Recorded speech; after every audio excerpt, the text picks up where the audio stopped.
that it was supposedly recorded in. We know now that's not true.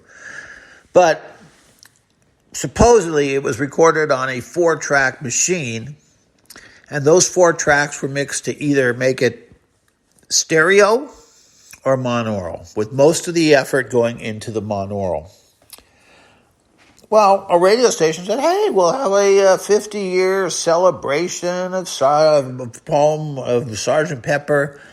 It'll be 2017, and in 2017 we'll have a radio show, and it'll be all about how Sgt. Pepper was made. And what we'll do to celebrate it, since there's no outtakes or anything like that they had access to, they said, we'll play each one of the 4 channels that was mixed later into Sgt. Pepper. How can you go wrong with that? So they said, look, we'll just play each one of the 4 channels for each song. So each song will be about 12 minutes long. Here's tape 1. Here's track 2 of that song. Here's track 3. And here's track 4.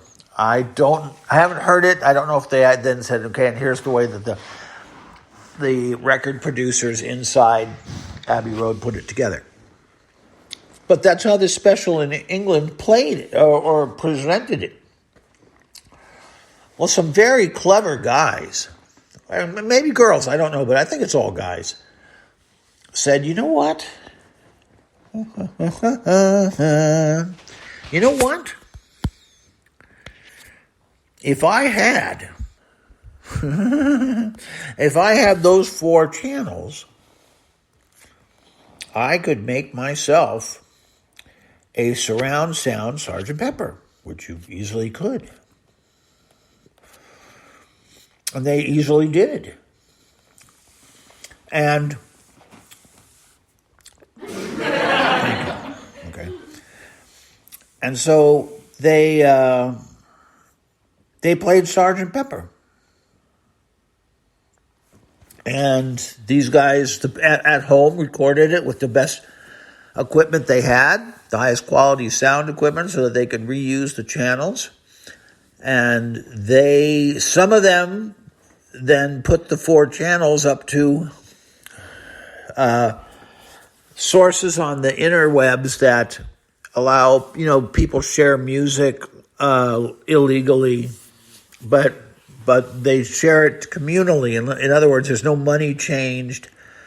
There's no money charged. Nobody gets rich off it. It's just people who love music sharing music with other people who love music. So they put these 4-channel recordings of each one of the songs up as they got them. So if you were at home, that meant you now, thanks to listening to tonight's radio show, you now had 4 channels of music that comprised each, let's say the first song, then the next song, and the next song as each week went by.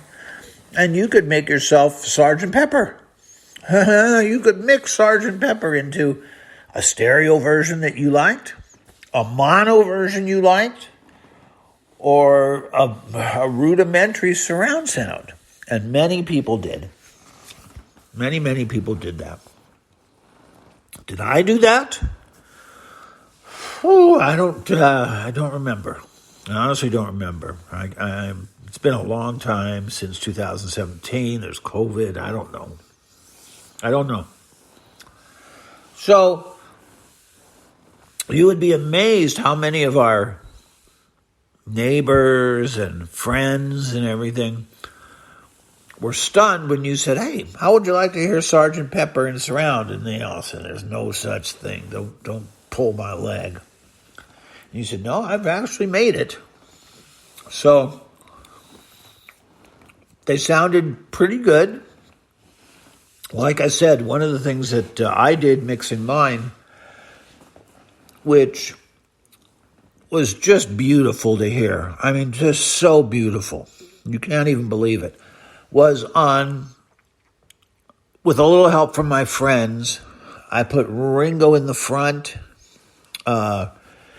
I don't remember the choice I made. One way to do that is to put it in 2 front speakers. The other way is to put it in the central speaker if you have 5.1. I don't remember which one I did. I might have done both.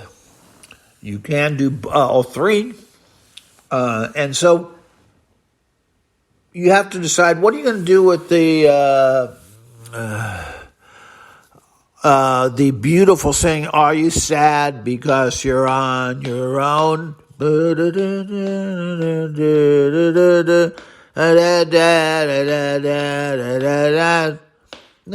I get by with a little help from my friends. So, what are you going to do with the background singing?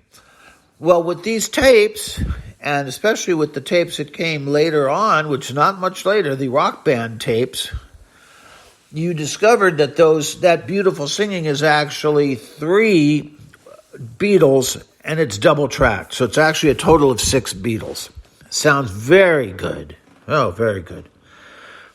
But on the record, they're just all put into one big mush. Here's a mush. Because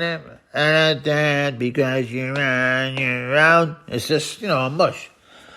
But if you stretch them out, you can actually give a screen wide, like a movie screen, from left to right, presentation of the 6 Beatles singing those responses to Ringo, call and response, and they're doing the response. And it sounds absolutely fantastic.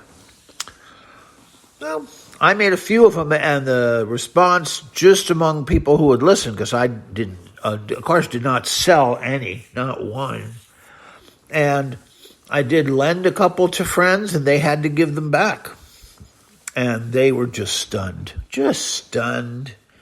Just, boy, does that sound better. Why didn't they do that?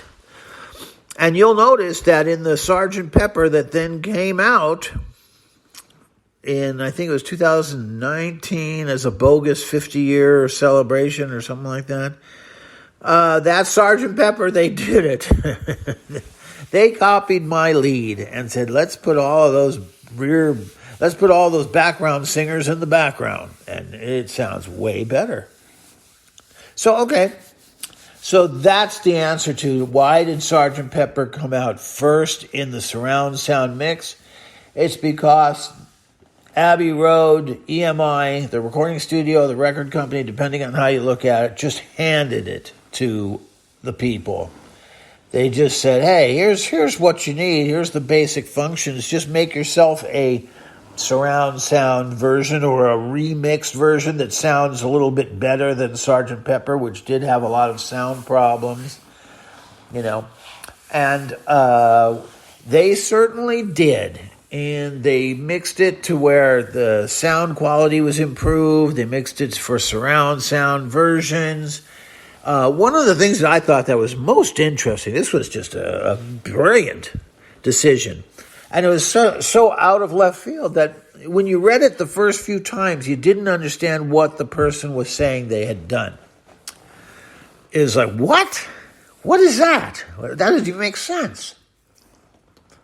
Somebody had taken the mono version. Now, let's remember, and this is, everybody knows this, the mono version of Sgt. Pepper is the real version, because that's the one that the Beatles engineers and everybody helping George Martin, everybody worked on to get the sound exactly right. Because according to those Luddites, they still believe that that mono was the real way to go with albums, and they put days of mixing the mono version. And then when it came time for a stereo version, it was like, put together a stereo version, will you? And they put like 2 hours in it with not even the Beatles there, just anybody, any recording engineer just doing what they want. So the real version was the mono version. Well, somebody said, you know what I'm going to do? I'm going to make a stereo mono version. What? And when I read that thing, I read it 5 times, 6 times, saying, what could that possibly be? That doesn't even make sense. What they had done was listen real carefully and made notes and everything like that of the mono version. How was it mixed? What could you hear? What could you not hear? What was louder? What was softer? What was there any changes to the sound of any particular instruments? Like the bass guitar, you're supposed to not just throw the bass guitar in, you're supposed to roll off the high end or it sounds terrible, and you're supposed to put it so that it's coming out of both speakers. Just things like that. You don't have to worry about both speakers in mono, but had they done that? Who did what with the sound? What had they mixed so that was Ringo way louder than the guys in the background? Were the guys in the background louder even though they were in the background? I don't know. But somebody made very careful notes of it and listened and had it playing and remixed into stereo the version that up till then had only been in mono. So they very carefully mimicked the mono version, but put the instruments out in a very beautiful stereo. So you got the mono Sgt Pepper in stereo, and it sounds dandy. I don't know where it is, but it's in my computer. It is there somewhere, and it sounds really good. And, we're going to have to crash here. I see we're running out of time. I want to thank everybody. If you want to support this channel, you can send some money. We don't have a Patreon channel because I don't want your money. But thanks. If you were thinking you wanted to give me your money, thanks. If you think you want to send somebody money, you should send it to the American Cancer Society. They do great work. They really do. And I don't want any of your money, but I will be here next week. I wish you would subscribe. That's the best way that my number gets, or at least my podcast gets treated with respect by Amazon and by YouTube and all those other podcast stations. Not stations, they're called apps. You will get my podcast delivered with more respect, with more advertisements to let you know when it's open, with more comments about what's in it, more beautiful pictures. Anyway, it gets treated with much more respect if you subscribe. If you forward it to a friend for them to listen to, that gets me all sorts of credit. It doesn't cost you anything, and you don't even know about it, but it does a lot for me, so please do that. If you have anyone who knows the Beatles, likes the Beatles, have them listen to a little bit of this and see if it sticks. And we'll talk to you next week, and we'll bring in a channel.